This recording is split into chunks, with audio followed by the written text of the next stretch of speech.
Hello bachcho, let's read the question. In which process does the nitrogen undergo oxidation? Option A N2 to 2NH3. Option B N2O4 to 2NO2. Option C NO3 negative to N2O5 and option D NO2 negative to NO3 negative. So question में क्या बोल रहा है, इनमें से किस में nitrogen जो हो रहा है उसका ऑक्सीडेशन हो रहा है. सो ऑक्सीडेशन का मतलब क्या होता है कि जो हमारा यहाँ पे नाइट्रोजन है इसका ऑक्सीडेशन स्टेट या किसी भी एलिमेंट का अगर ऑक्सीडेशन हो रहा है इट मीन्स कि उसका ऑक्सीडेशन स्टेट क्या होता है, इंक्रीज हो जाता है. फॉर एग्जांपल अगर वो +1 पहले है तो बाद में उसका +2 +3 +4 ऑक्सीडेशन स्टेट हो जाएगा.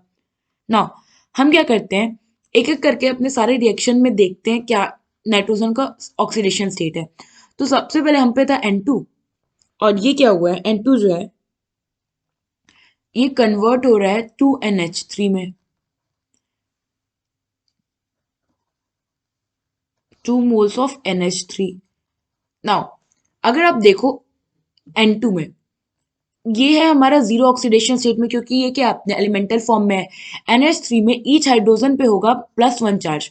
तो अगर आप नाइट्रोजन का चार्ज निकालोगे तो ये हमने कंसीडर किया x है, तो x +3 into 1 is equals to 0. तो x हो गया हमारा -3. तो यहाँ पे नाइट्रोजन का ऑक्सीडेशन स्टेट है क्या, -3. और -3 क्या इंडिकेट कर रहा है कि यहाँ पे क्या हुआ है, रिडक्शन हुआ है, ना कि ऑक्सीडेशन. और आप ऐसे भी कंसीडर कर सकते हो कि अगर ऑक्सीडेशन हो रहा है तो ऑक्सीजन का क्या होगा, और एडिशन होगा. नाउ सेकेंड हमारे पास है N2O4 gives 2 moles of NO2. Now अब ईच ऑक्सीजन पे क्या होगा, -2 चार्ज. नाइट्रोजन पे अगर आप चार्ज निकालो तो वो क्या आएगा. सो नाइट्रोजन पे हमारा चार्ज अगर होगा, सपोज एक नाइट्रोजन पे x चार्ज है तो 2 पे हुआ 2x plus 4 minus into -2 is equals to 0. तो यहाँ से हमारे पास x की वैल्यू क्या आ गई, 4. यानी कि जो हमारा नाइट्रोजन है ईच नाइट्रोजन +4 ऑक्सीडेशन स्टेट में है. और NO2 के केस में अगर आप देखो तो यहाँ पे हमारा ऑक्सीजन -2 ऑक्सीडेशन स्टेट में है. ईच नाइट्रोजन पे प्लस हमने कंसीडर किया x ऑक्सीडेशन स्टेट है, तो ये क्या हो गया, x into 2 into -2 is equals to 0. तो x इज इक्वल्स टू +4. तो अगर आप देखो तो यहाँ पे भी हमारा नाइट्रोजन +4 में है, तो यहाँ पे क्या हुआ, ना ही ऑक्सीडेशन हुआ ना ही रिडक्शन हुआ. ये नॉर्मल हमारा क्या हुआ, ये नॉर्मली बस हमारा हुआ डिकम्पोजिशन.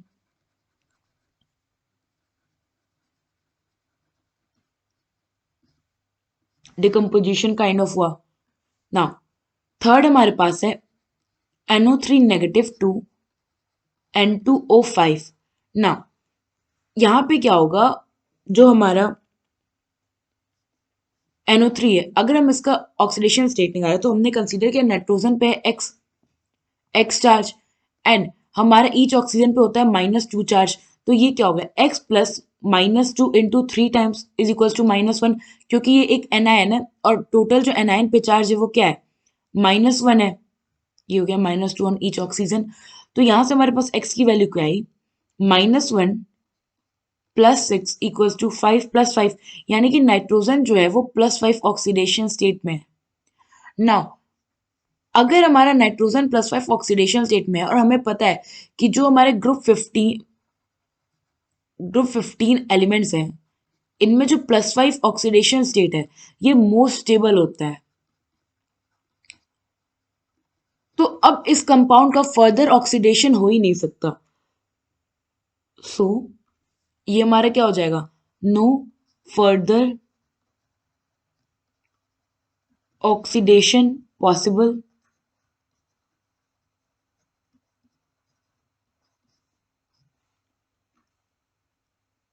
ना फोर्थ हम पे क्या बचा, फोर्थ है हमारे पास NO2 नेगेटिव. NO2 नेगेटिव से क्या हमें मिल रहा है, NO3 नेगेटिव. नाउ अगर आप यहाँ देखो तो आप ऐसे भी ध्यान दे सकते हो कि NO2 नेगेटिव था और अब हो गया NO3 नेगेटिव, यानी कि ऑक्सीजन एक और आ गया, इसका मतलब कि ऑक्सीडेशन हुआ होगा. बट हम अपने सेटिस्फेक्शन के लिए क्या करते हैं, हम इसको कंप्लीट देखते हैं. तो NO2 नेगेटिव में ईच ऑक्सीजन पे है -2 चार्ज, नाइट्रोजन पे कंसीडर किया x चार्ज है, तो ये हो गया x plus 2 into -2 is equals to -1. तो यहाँ पे हमारा x क्या आ गया, +3 ऑक्सीडेशन स्टेट, यानी कि नाइट्रोजन +3 ऑक्सीडेशन स्टेट में। NO3 नेगेटिव के केस में देखो तो कंसीडर किया नाइट्रोजन पे x ऑक्सीडेशन स्टेट है प्लस ईच ऑक्सीजन पे -2, तो ये हो गया 3 into -2 is equals to -1, x हमारे पास आ गया +5, यानी कि ईच नाइट्रोजन यहाँ पे +5 ऑक्सीडेशन स्टेट में है। तो अगर आप यहाँ देखो तो यहाँ हमारा ऑक्सीडेशन स्टेट क्या हुआ है, इंक्रीज हो गया है। और +5 ऑक्सीडेशन स्टेट जो होता है वो ग्रुप 15 का सबसे ज्यादा स्टेबल ऑक्सीडेशन स्टेट होता है, स्पेशली अगर हम नाइट्रोजन की बात करें तो। सो यहाँ पे क्या हुआ, ऑक्सीडेशन हुआ। और क्वेश्चन में भी हमसे क्या पूछा था कि इनमें से किस में जो नाइट्रोजन है उसका ऑक्सीडेशन हो रहा है। सो यहाँ पे हमारा ऑप्शन डी जो है वो करेक्ट ऑप्शन है। आई होप आपको ये क्वेश्चन समझ में आया होगा। Thank you.